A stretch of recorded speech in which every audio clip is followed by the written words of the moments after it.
Boa tarde, hoje falaremos de arranjo simples. Para isso, vamos recapitular um pouquinho sobre permutação. O que é permutação? Eu tenho lá um conjunto de elementos e eu vou obter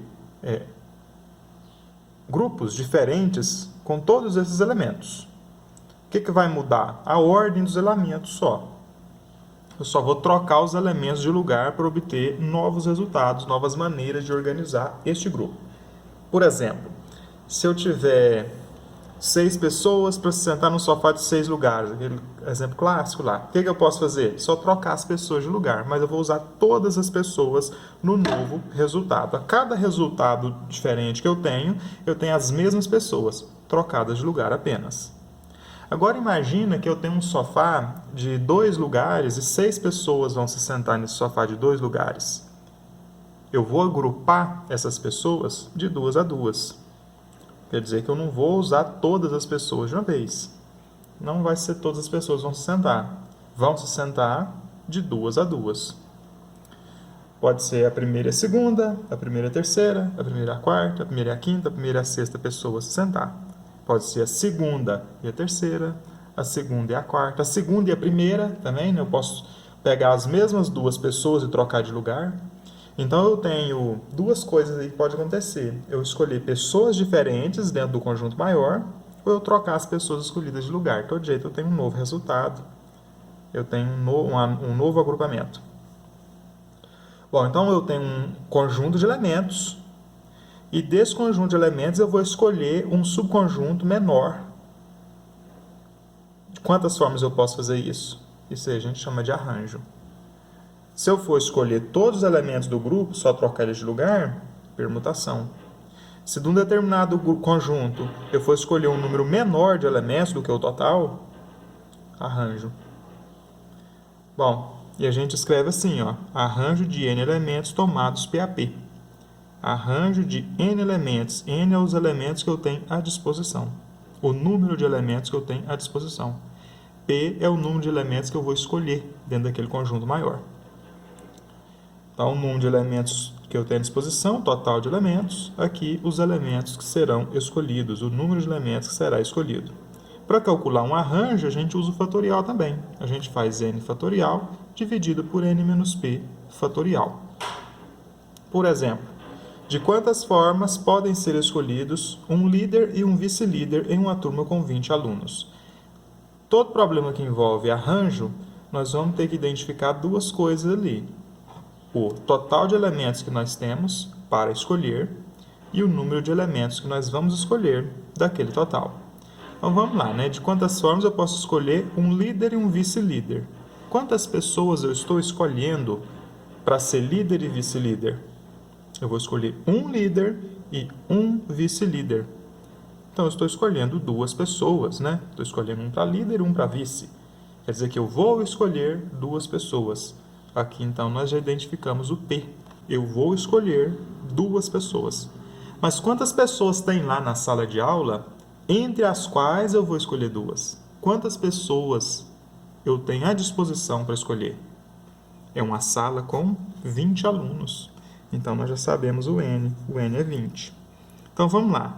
De quantas formas pode ser escolhido um líder, um vice-líder e uma turma com 20 alunos?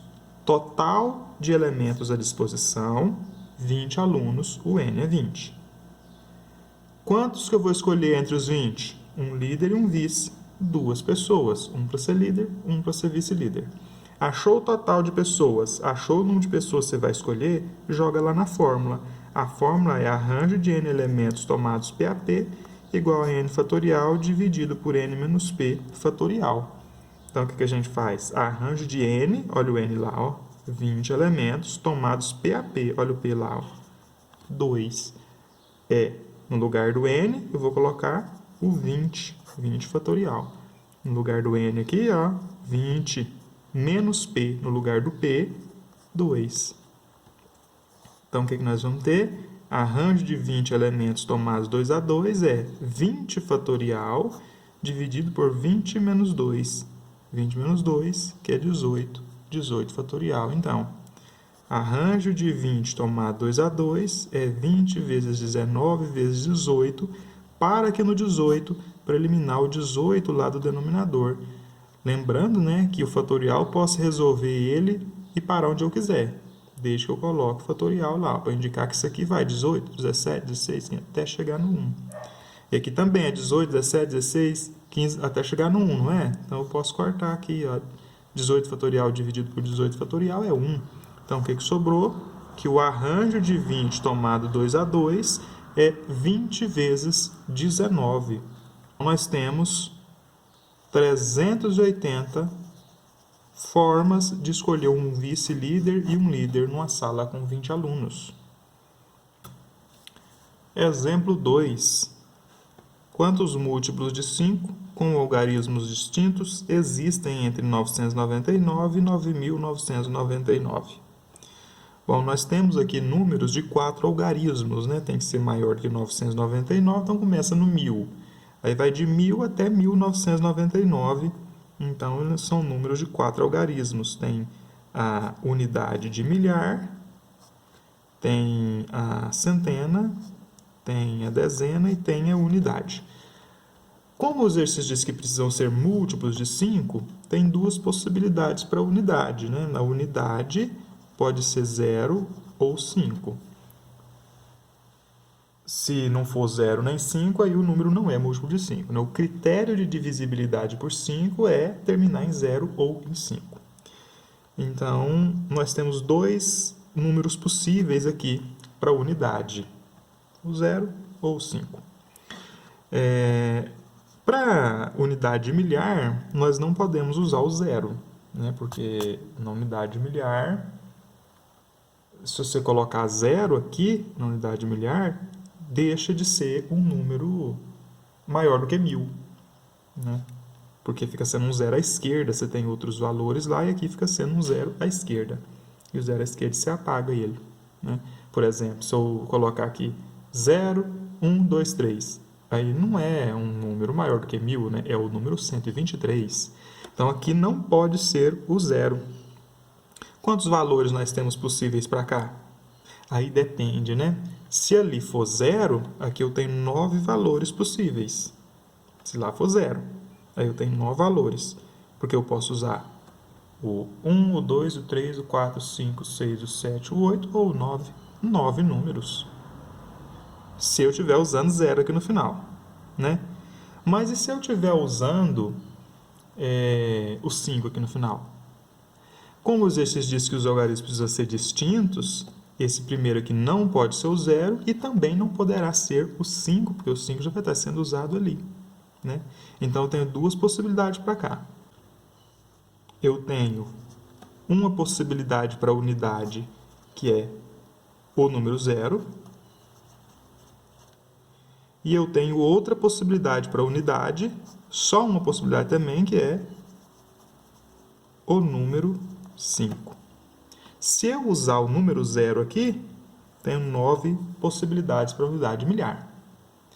Se eu utilizar o número 5 aqui, eu só tenho 8 possibilidades para a unidade milhar.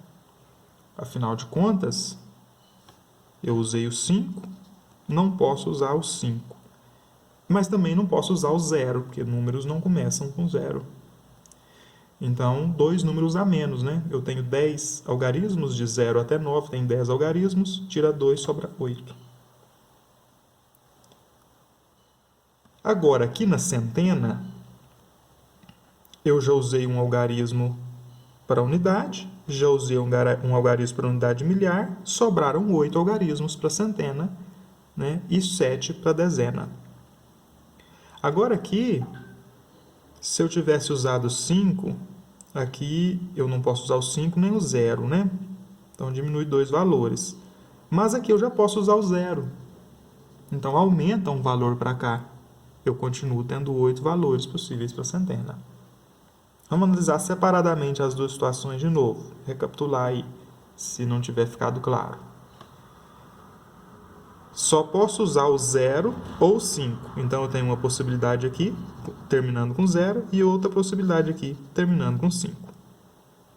Se terminar com 0, sobrou 9 algarismos para a unidade milhar.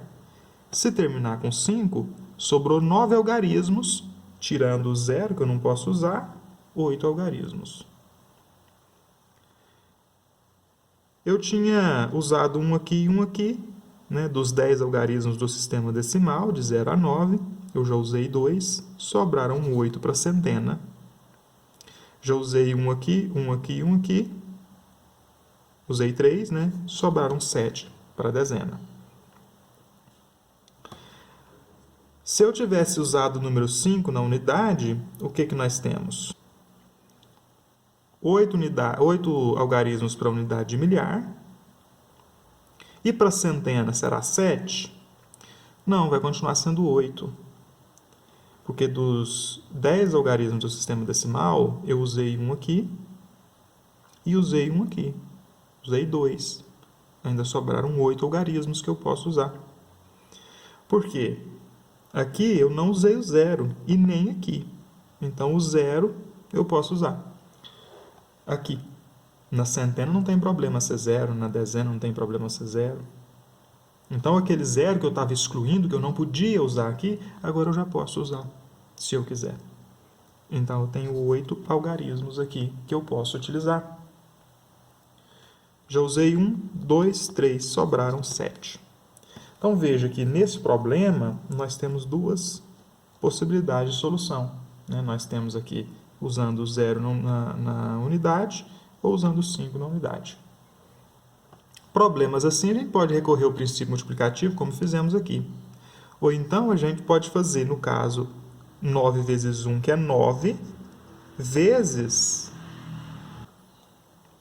o arranjo de 8 elementos. Já usei um aqui e um aqui, sobrou 8, né? Tomados 2 a 2, para centena e para dezena, mais 8 vezes o arranjo de 8 elementos, tomados 2 a 2.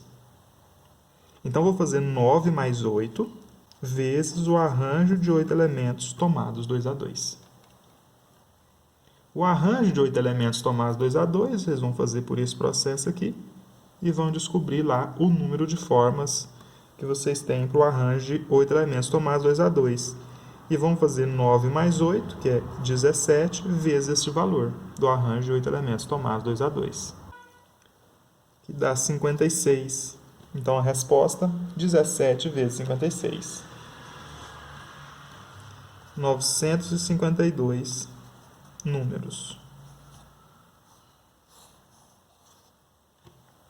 Pode fazer usando o princípio multiplicativo também, né? Nós temos quantas possibilidades com o número 0? 9 vezes 8 vezes 7, que dá 504 possibilidades. Vou anotar aqui, ó. 504 possibilidades, 504 números múltiplos de 5 terminados em 0. E os múltiplos de 5 terminados em 1 são quantos? 8 vezes 8 vezes 7, que dá 448. Então, você tem 448 múltiplos de 5 terminados em 5. E você tem 504 múltiplos de 5 terminados em 0. Somando os dois números, 952. Então, tem 952 múltiplos de 5 terminados em 0 ou em 5, que são maiores que 999 e menores que 1999.